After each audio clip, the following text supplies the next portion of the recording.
ನಮ್ಮ ಜೊತೆಗೆ CS ಶಿವಳ್ಳಿ ಅವರ ಜೊತೆಗೆ ಒಡನಾಟ ಹೊಂದಿದ್ದಂಥವರು, ಜೊತೆಗೆ ಕಾಂಗ್ರೆಸ್ನ ಹಿರಿಯ ಮುಖಂಡರಾಗಿರುವಂಥ BL ಶಂಕರ್ ಅವರು ಸಂಪರ್ಕದಲ್ಲಿದ್ದಾರೆ.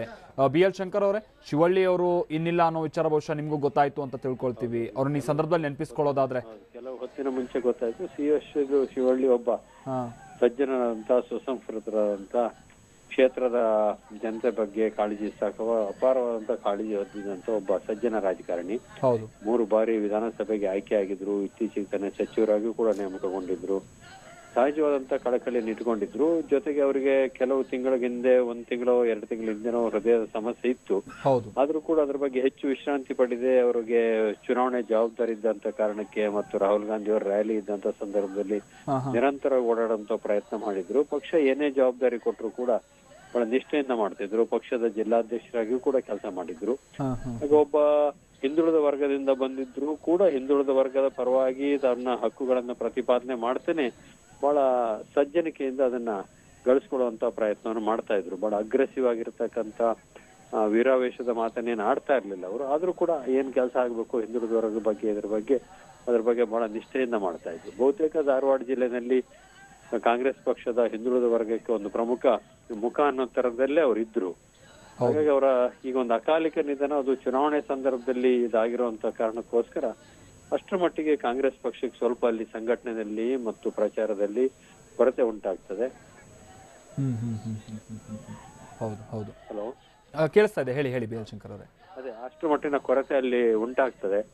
ಮತ್ತು ಸಜ್ಜನಿಕೆಗೆ ಹೆಸರಾದಂತವ್ರು ಮತ್ತು ಅನೇಕ ನಿನ್ನೆನೂ ಕೂಡ ಬಹುತೇಕ ಅವರ ಕಟ್ಟಡ ಬಿದ್ದಂತ ಸಂದರ್ಭದಲ್ಲಿ ಮೊನ್ನೆಯಿಂದ ಆ ಸ್ಥಳಕ್ಕೂ ಭೇಟಿ ಕೊಟ್ಟು ಅದರ ಬಗ್ಗೆ ಹೆಚ್ಚಿನ ಒಂದು ನಿಗಾ ವಹಿಸಿ ಅದನ್ನ ಪರಿಹಾರ ಕಾರ್ಯವನ್ನ ಮಾಡುವಂತ ಸಂದರ್ಭದಲ್ಲೂ ಭಾಗಿಯಾಗಿದ್ರು. ಹಾಗಾಗಿ ಜೀವನದ ಕೊನೆ ಕ್ಷಣದವರೆಗೂ ಕೂಡ ಸಕ್ರಿಯರಾಗಿದ್ದಂತ ಒಬ್ಬ ಮನುಷ್ಯ.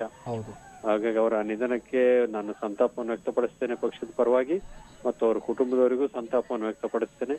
ಮತ್ತು ಅವರ ಒಂದು ಸಜ್ಜನಿಕೆ ರಾಜಕಾರಣದ ಒಂದು ಪರಂಪರೆಯನ್ನ ಆ ಭಾಗದ ಜನ ಮುಂದುವರಿಸಬೇಕು ಅಂತ ಒಂದು ಕೋರಿಕೆಯನ್ನು ಇಡ್ತೇನೆ. ಕರೆಕ್ಟ್. ಥ್ಯಾಂಕ್ ಯು ನಿಮ್ಮ ಜೊತೆಗೆ ಮಾತನಾಡಿದ್ಕೆ BL ಶಂಕರ್ ಅವರೇ.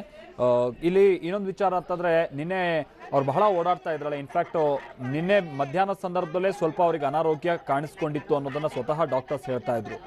ಬಟ್ ಸಂಜೆ ಸಂದರ್ಭದಲ್ಲಿ ಮುಖ್ಯಮಂತ್ರಿಗಳು ಬಂದ್ರಲ್ವಾ, ಆ ಟೈಮ್ನಲ್ಲಿ ನಾನು ಹೋಗಲೇಬೇಕು ಅಂತೇಳಿ ಅವರು ಹೋಗಿದ್ದಾರೆ. ಆಗಲೂ ಕೂಡ ಬಹಳ ಧೂಳೆಲ್ಲ ಇದ್ದಂಥ ಕಾರಣದಿಂದ ಸ್ವಲ್ಪ ಅತೀವಾದಂಥ ಕೆಮ್ಮಿತ್ತಂತೆ. ಕಿಮ್ಸ್ ಆಸ್ಪತ್ರೆಗೆ ದಾಖಲಾಗ್ತೀನಿ, ಮನೆಗೆ ಹೋಗ್ಬಿಟ್ಟು ಬರ್ತೀನಿ ಅಂತ ಹೇಳಿ ಹೋಗಿದ್ದಾರೆ. ಮನೆಗೆ ಹೋಗ್ತಾ ಇದ್ದಂಗೆ ಬಹಳ ಅತೀವಾದಂಥ ವಾಂತಿ ಶುರುವಾಯಿತು. ಕೆಮ್ಮು ಮೊದಲಿಗೆ ಶುರುವಾಯಿತು, ಅನಂತರದಲ್ಲಿ ವಾಂತಿ ಶುರುವಾಯಿತು ಅನ್ನೋದು ಗೊತ್ತಾಗ್ತಾ ಇದೆ.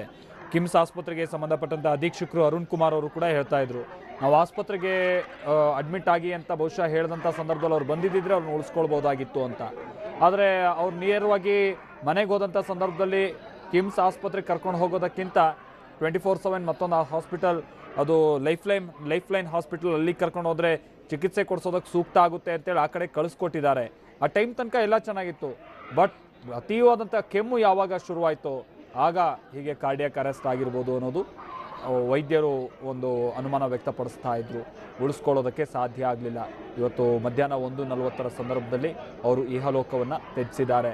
ಸ್ವಲ್ಪ ದಿನಗಳ ಹಿಂದೆ ಅಷ್ಟೇ ಅವರಿಗೆ ಬೈಪಾಸ್ ಸರ್ಜರಿನೂ ಕೂಡ ಆಗಿತ್ತಂತೆ.